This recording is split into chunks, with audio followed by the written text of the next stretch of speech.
रागिनी नई नई ब्याह कर अपने ससुराल पहुंची, जहां पर उसकी 2 जेठानियां पहले से ही थीं। उनका नाम था मुनमुन और चुनचुन। देवरानी जी, जो भी लड़की इस घर में पहली बार ब्याह कर आती है उसे एक चैलेंज दिया जाता है। क्या तुम वो चैलेंज एक्सेप्ट करोगी? हाँ, क्यों नहीं, लेकिन वो चैलेंज आपको मुझे सास ससुर पति और दोनों जेठों के सामने देना होगा। अरे, ये तो और भी अच्छी बात है। रुको, मैं अभी सबको बुलाकर लाती हूँ। चंचल, तुम्हें किसी को कहीं बुलाने जाने की जरूरत नहीं है। मैं, भैया, रोहित, मम्मी पापा सब यहीं पर हैं। बताओ क्या काम है? सासू माँ, ससुर जी, आप सभी लोग हमारी बात ध्यान से सुनिए। जैसे आप लोगों ने हम दोनों को चैलेंज दिया था ना, वैसे ही हम दोनों आज रागिनी को चैलेंज देना चाहते हैं। हाँ, लेकिन वो चैलेंज है क्या, वो तो बताओ। आपने हमें खाना बनाने का चैलेंज दिया था, वही वाला चैलेंज हम अपनी देवरानी को भी देते हैं, लेकिन इसमें एक ट्विस्ट है। ट्विस्ट ये है कि खाना 2 मिनट के अंदर बन जाना चाहिए। अरे, तुम लोगों ने उसे कितना कठिन चैलेंज दे दिया। देखो, बेचारी सोच में पड़ गई। 2 मिनट में भला खाना कैसे बना पाएगी वो? अरे नहीं सासू माँ, ऐसी कोई बात नहीं है। मुझे ये चैलेंज एक्सेप्ट है, लेकिन मेरी भी एक शर्त है। कैसी शर्त? शर्त ये है कि आज के बाद इस घर में सिर्फ मैं ही खाना बनाऊंगी और कोई किचन की तरफ देखेगा भी नहीं। लगता है देवरानी जी पागल हो गई हैं, खुद के लिए गड्ढा खोद रही है। भला हमें ये शर्त क्यों नहीं मंजूर होगी? क्यों सासू माँ? अरे, मुझसे क्या पूछ रही हो? मुझे कौन सा खाना बनाना पड़ता है? तुम लोग आपस में समझ लो, मैं तो जा रही हूँ टीवी देखने। चलो बच्चों, तुम लोग भी अपने काम धाम करो। इन लोगों को बकवास करने दो, और बूढ़ा तुम बाहर बैठकर अखबार पढ़ो, यहाँ क्यों खड़े हो? तुम तो बहुओं के सामने मेरी बेइज्जती करा देती हो। खैर, सभी लोग वहां से चले गए। आप लोगों के सिर्फ कह देने से मैं नहीं मानने वाली। ये लीजिए, पेपर्स पर लिख कर दीजिए कि अगर आप लोगों ने किचन में खाना बनाया तो उसके बदले आप लोगों को अपने सारे गहने मुझे देने होंगे, और उसके बाद हर दिन आप दोनों मेरे पैर दबाएंगी। रागिनी, मुझे लगता है शादी का असर तेरे दिमाग पर चढ़ गया और तू पागल हो गई है। ला, मैं कर देती हूँ साइन। चुन, तू भी साइन कर दे। इसी बहाने हमें खाना बनाने से छुटकारा तो मिल जाएगा, हमारे लिए तो अच्छी बात है। रागिनी ने अपनी दोनों जेठानियों से कागज पर दस्तखत ले लिए और किचन में खाना बनाने लगी। 2 मिनट के अंदर रागिनी सबके लिए खाना बनाकर ले भी आई। ये क्या है बहू, ये तो मैगी बना दी तूने। हाँ, तो 2 मिनट में मैगी बनती है, हाथी का अंडा तो बन नहीं जाएगा। नहीं नहीं नहीं नहीं, ये तो चीटिंग है, चीटिंग। तुम्हें 2 मिनट के अंदर पूरा खाना बनाना था। अरे भाभी, ये पूरा ही खाना है, कच्चा नहीं है, पूरा पका हुआ है। मैंने अपनी शर्त पूरी कर दी है, चुपचाप खा लीजिए। अरे मुनमुन, चुपचाप मैगी खा लो। और वैसे भी 2 मिनट के अंदर मैगी बनती है, खाना थोड़ी बन पाएगा। रागिनी ये शर्त जीत चुकी है। थैंक यू सो मच भैया। अरे खा लो खा लो, वैसे भी आज के बाद तुम दोनों तो खाना बनाने नहीं वाली। अरे हाँ, ये तो हमने सोचा ही नहीं। चलो ठीक है, आज मैगी खा लेते हैं। खैर, सभी लोग इस रात मैगी खाकर ही सो गए। अगली सुबह रागिनी तो जल्दी उठ गई। थोड़ी देर बाद ही खाना बनकर तैयार हो गया। रागिनी ने सभी को आवाज लगाई, सासू माँ, ससुर जी, जेठ जी, जेठानियों, आ जाइए सब लोग, खाना बनकर तैयार हो चुका है।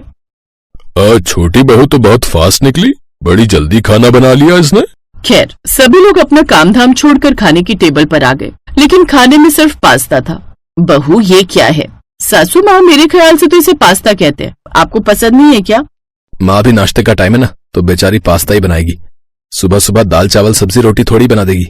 हाँ हाँ, ये भी बात सही है। चलो, कम से कम पहली बार मुझे पास्ता खाने को मिल रहा है। नाश्ता करने के बाद तीनों बेटे काम पर चले गए और बाकी घर वाले इधर उधर के कामों में लग गए। रात में जब तीनों भाई लौटकर घर आए तब उन्हें बहुत भूख लगी हुई थी। अरे रागिनी, खाना बन गया या नहीं? बहुत जोरों की भूख लगी है। अभी तो नहीं बना, मैंने सोचा जैसे ही आप लोग आ जाएंगे ताजा ताजा खाना बना दूंगी। हम दोनों तो पहले से ही खाना बनाकर तैयार रखते थे, लेकिन हम लोग बंधन में बंधे हैं, हम चाहकर भी खाना नहीं बना सकते थे। मेरी प्यारी जेठानियों, आप लोग परेशान मत होइए, मुझे खाना बनाने में घंटों नहीं लगेंगे। आप लोग बस तैयार हो जाइए, 5 मिनट के अंदर खाना बनकर तैयार हो जाएगा। सभी लोग कपड़े बदलकर तैयार हो गए। उतने में रागिनी सबके लिए चाउमीन बनाकर ले आई। ये सब क्या है रागिनी? जब से तुम इस घर में आई हो, खाने के नाम पर तुमने मैगी, पास्ता, चाउमीन यही सब बनाया है? देखिए, मुझे बस यही सब बनाना आता है, खाना बनाना नहीं आता। अरे तो फिर तूने अपनी जेठानियों के सामने ऐसी शर्त क्यों रख दी कि इस घर में खाना सिर्फ तू ही बनाएगी? अरे सासू माँ, तो मैंने कब मना किया कि मैं खाना नहीं बनाऊंगी? इस घर में खाना सिर्फ मैं ही बनाऊंगी, लेकिन वही बनाऊंगी जो मुझे बनाना आता है। मैं कभी आपके लिए मैगी बनाऊंगी, कभी चाउमीन, कभी पास्ता, तो कभी बर्गर, बस। इसके अलावा और कुछ बनाना नहीं आता मुझे। रागिनी तुम पागल हो गई हो क्या? जिंदगी भर हम यही सब खाते रहेंगे? जब तुम्हें खाना बनाना नहीं आता था तो ऐसी शर्त रखनी ही नहीं चाहिए थी। कम से कम भाभी तुम्हें खाना बनाना सिखा देती। ऐसी शर्त मैंने सिर्फ इसलिए रखी थी क्योंकि मेरी दोनों जेठानियां मुझे नीचा दिखाना चाहती थी। मुझे कोई चैलेंज दे, ये मुझे बिल्कुल बर्दाश्त नहीं है। अगर मुझसे प्यार से कहती तो मैं कुछ भी बना देती जो मुझे बनाना आता, और मैं सच्चाई भी बता देती कि मुझे खाना बनाना नहीं आता। 1 हफ्ते के अंदर में खाना बनाना इन दोनों से सीख लेती मैं। लेकिन इन लोगों ने मुझे चैलेंज देकर मेरे अहंकार को ललकार दिया था। अरे हमें माफ कर दे मेरी माँ, हमसे गलती हो गई। अरे देवरानी जेठानी में ऐसी छोटी मोटी नोकझोंक तो होती रहती है, लेकिन तूने तो इतनी बड़ी शर्त रख दी, हम दोनों चाह कर भी खाना नहीं बना सकते। अरे क्यों नहीं बना सकते? आप दोनों लोग अपने सारे गहने मुझे दे दीजिए और शाम को 1 घंटे तक मेरे पैर दबा दीजिए, बस आप लोग फ्री हैं। ठीक है, अब हमारे पास कोई रास्ता ही नहीं बचा तो क्या करें? भाभी चलो अपने अपने गहने लाकर देवरानी जी को दे देते हैं ताकि हम दोनों खाना बना सके। फिर रात को अपनी देवरानी के पैर भी तो दबाने हैं, जल्दी कीजिए। दोनों जेठानियों ने अपने अपने गहने लाकर रागिनी को दे दिए। उसके बाद रसोई में जाकर खाना बनाने लगी। 1 घंटे के अंदर बहुत अच्छा खाना बनाकर उन लोगों ने तैयार कर दिया। सब लोगों ने मिलकर खाना खाया।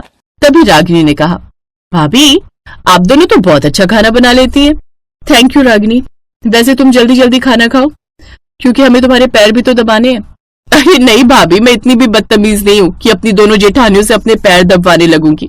जिस तरह आप दोनों ने मेरे साथ मजाक किया था वैसे ही मैंने भी आपके साथ मजाक किया था, लेकिन एक और शर्त है, तभी मैं गहने वापस करूंगी। बहू इस बार सोच समझ कर हाँ करना, पहली शर्त सुन लो उसके बाद ही बोलना कुछ। सासू माँ क्यों आप मुझे शर्मिंदा कर रही हैं? मेरी शर्त यह है कि मुझे फास्ट फूड बनाना तो आता है लेकिन खाना बनाना नहीं आता। आप दोनों मुझे अपने जैसा ही स्वादिष्ट खाना बनाना सिखा देना, फिर हम तीनों मिलकर खाना बनाया करेंगे। रागिनी, हमने तो सोचा था कि तुम बहुत घमंडी हो, लेकिन तुम तो दिल की बहुत साफ निकली। तुमने हमारे गहने भी वापस कर दिए और हमसे पैर भी नहीं दबवाए। सच में रागिनी, तुम्हारा स्वभाव तो कोई समझ ही नहीं सकता। खैर जो भी हुआ, अंत भला तो सब भला भाई है।